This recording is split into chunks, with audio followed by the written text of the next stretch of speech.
So if you want to do this again, Julie, you're you dropped something there. Oh, I don't know if that's important. Yes. Yeah, the cover. Julie, you're a homeopathic doctor. You know, I mentioned before that my son, after 6 months of pain and suffering, he had 23 vaccinations at age 3.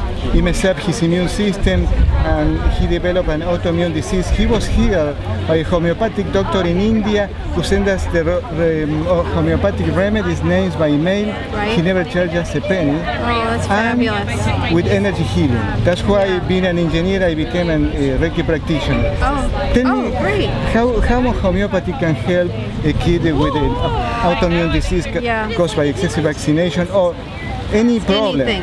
Well, the wonderful thing about homeopathy, as you probably learned, is it's about really getting to the root. It's not just about the diagnosis, the symptoms or the label, or it's about the individualizing person and what is actually going on. So, you know, one child that's vaccine injured might have this set of symptoms, and this child might have this set of symptoms, and this, you know, so it's really looking at the whole picture of the person and not just the label. And we're using, of course, a variety of different homeopathic remedies. Some actually are made from vaccines, and there's actually a protocol called CEASE, and it is to actually help autistic children. And what they do is they go back in chronological order backwards, reversing whether it be a vaccine or any kind of drug that someone has had an adverse reaction to. So what homeopathy is doing is stimulating at the molecular level to reset the immune system.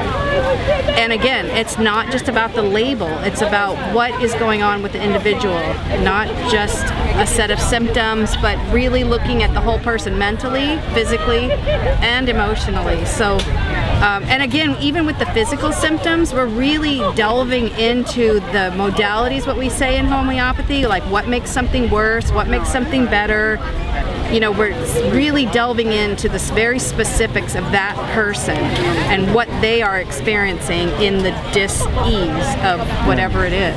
But I hear that the treatment is not a cookie cutter kind of treatment. No, it's not. It's not one size fits all, and that's why vaccination should not be one size fits all. And that's what we're doing. We're giving everything to this, you know, everybody responds differently, even to aspirin, you know, so why are we giving the same protocol to every human being on this planet when there's no two people alike? Nowhere. Even identical twins can have, you know, are different in some ways. So, you know, that is, again, that's what I love. I came to homeopathy. That's how I found homeopathy, was because of my daughter. She was very ill, and of course it was the early 90s, and we weren't associating all the, you know, ear infections, and she had chronic tonsillitis and throat issues and respiratory issues and digestive issues, and now she's 25. And homeopathy's helped a lot, but we still have a long way to go because her whole first 2 years of life was antibiotics. Wow. And it was, and they even wanted me to put her on just a prophylactic, prescription. And that's when I kind of went, wait a minute, this just doesn't seem right. I mean, she was so sick all the time. The only good news about that is that she was always delayed then from that point on about getting her next set of vaccines. So her doctor at the time was conservative in terms of not vaccinating a sick child. You never vaccinate a sick child, and my daughter was always sick, so she didn't get the rest of her vaccines till after kindergarten started, so she was a little bit older. And I just wonder what would have happened to her had someone just said, oh well, we need to keep her up to date. You know, and now she can't eat anything. She has severe celiac. She probably has Hashimoto's. She just tested positive for that MTHRF gene, you know, the methylating gene that they're finding out in individuals that can't detoxify. Oh my goodness. So this is kind of new, and I don't know if it's actually new, but it's new to us, and it's very fascinating because it's something that we can test for in individuals to see if they have the ability to detoxify and to handle. So why does this child do fine and this child doesn't? Or this child has, you know, other latent issues. Like people say, well, I was vaccinated, or my child's vaccinated, and my child's fine. Well, are they fine? What about that eczema? What about that asthma? What about those serious food allergies that take you to the hospital. It's not just about itchy skin. Like if I eat this, I will die kind of food allergy, you know, and children with rheumatoid arthritis and children with Crohn's disease, you know, second graders with Crohn's, digestive issues, you know, insane. And we're not making that connection. The parents aren't making the connection because the doctors won't make the connection, you know, and so it's, again, back to the one size fits all. And we aren't fine. Just because your child isn't autistic or neurologically damaged, that doesn't mean they're fine. There's a host of other things that we're seeing: ADD, ADHD, learning disabilities, you know, all hearing disabilities, speech, social interactions, you know, just a score, a laundry list, as you know. Julie, to me, vaccination is a form of physical abuse. What do you think? I agree, and the more I study and the more I get involved with this, the more I feel that way, and the stronger I get in speaking out and saying, this is not right. You know, it's really not, and it is a human rights situation now. It's not a health issue. I mean, we're a public health emergency. This is there's no such thing as a genetic epidemic. Did you see that? Yes, I think that's beautiful, and I actually wanted to write something very similar to that. I'm sorry, just a second.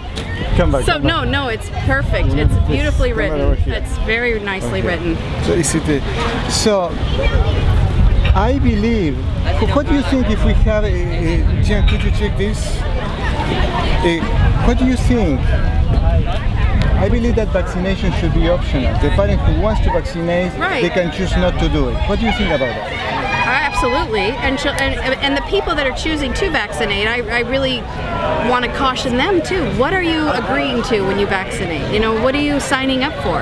And has your pediatrician really given you everything that you need to know? And I never had a pediatrician sit down with me and show me a vaccine insert. Give it to you. No, and never. This is just what you did. And of course I was a young mom and I just thought, oh, this is what you're supposed to do. It didn't feel right as a mom, and as interestingly enough, with my oldest daughter, it was 1990, I came home from her very first set of vaccines. It was the spring of 1990, and Oprah Winfrey was doing a show that particular day, and she had 3 moms on with vaccine injured children. I mean, this is 1990, and I would love to find that episode of Oprah's show to kind of revisit that, and because I remember watching that and my heart sunk, and I just I literally walked in the door, turned on the TV, and that's what was on her show that day. So we have this knowledge for over 25 years and nothing has been done. I mean, do you know who Barbara Lowe Fisher is at the National Vaccine Information Center? No. That's a wonderful, I wonder if she'll be here today, I don't know. She's been fighting this fight since the early 80s. She was on Regis, and I mean, she was on, you know, shows back in the early 80s fighting this fight for 30 plus 40 years now. And it's, but we're gaining momentum. You'll see a lot of people here today, and I mean, thousands upon thousands. And now the parents, I think, are starting to stand out, and are, you know, they're not afraid to speak out anymore because they know. They know. We have the consequences of children. Right. We have we need to look at the children. That's the scientific evidence right there. Is the generation, this population of children right now. What would you tell our audience, especially the people who don't know what to do, especially fathers? Mothers are much more in tune with the bodies and their babies. Parents who say, no, let's vaccinate our baby, and the mother says, no, I don't want to create a conflict, but what would you tell them? Husbands, listen to your wives. Number 1, always, rule of thumb. Number 2, there's so much information now. I mean, look at where I've got learntherisk.org. We have the National Vaccine Information Center. We have movies. We have trace amounts. We have BOT. We have the Greater Good, and now we have Vaxxed. And now we have the testimony of a fraudulent scientist at the CDC. I mean, there you go, right there. We have the testimony of a scientist at the CDC. Wow. A little bit more information about that. So have you seen the movie Vaxxed yet? No. Okay, it's there. Okay. So one of the top leading scientists at the CDC has actually come forward as a whistleblower and given his testimony to a private attorney, and it's all on video and documented, that they fraudulently discarded information regarding the MMR vaccine. And this is back in the early 2000s that they knew, or in late 1990s, that they started to know this information and kept it and discarded the information. So if they're lying about that, what else are they lying? I mean, you just have to watch television every night and look at the drug commercials and see the amount of side effects that Western medicine is providing for us. And it's not working. It's not working. And people are getting tired of that. And hopefully people will start to have a voice. And apathy, I always talk about this with my own children, about how apathy is one of the greatest sins of mankind.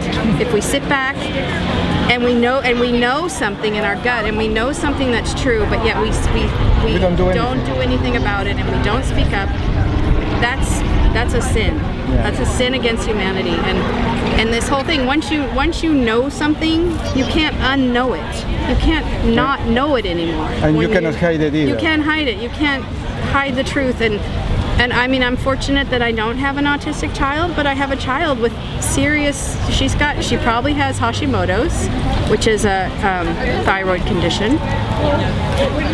I don't know if it'll affect her being able to have children or not, and I don't know if it will bring cancer. Cancer is listed on the vaccine insert as a side effect of vaccination.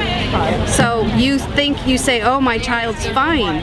But we don't have long-term studies on this whole cocktail of, Julie, again, we don't need long-term studies when we see our children, right, of course. But the people that want that scientific evidence, that are looking to say, I want to see that scientific evidence, it's not there.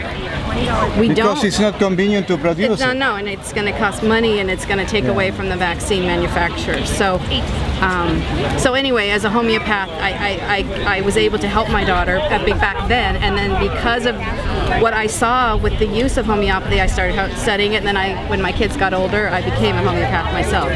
So I'm very passionate about this, and I hope to someday have grandchildren, and I'm a California native, and I'm actually considering, I don't know if I want to live here in this state anymore. I don't know if I want my grandchildren born in this state.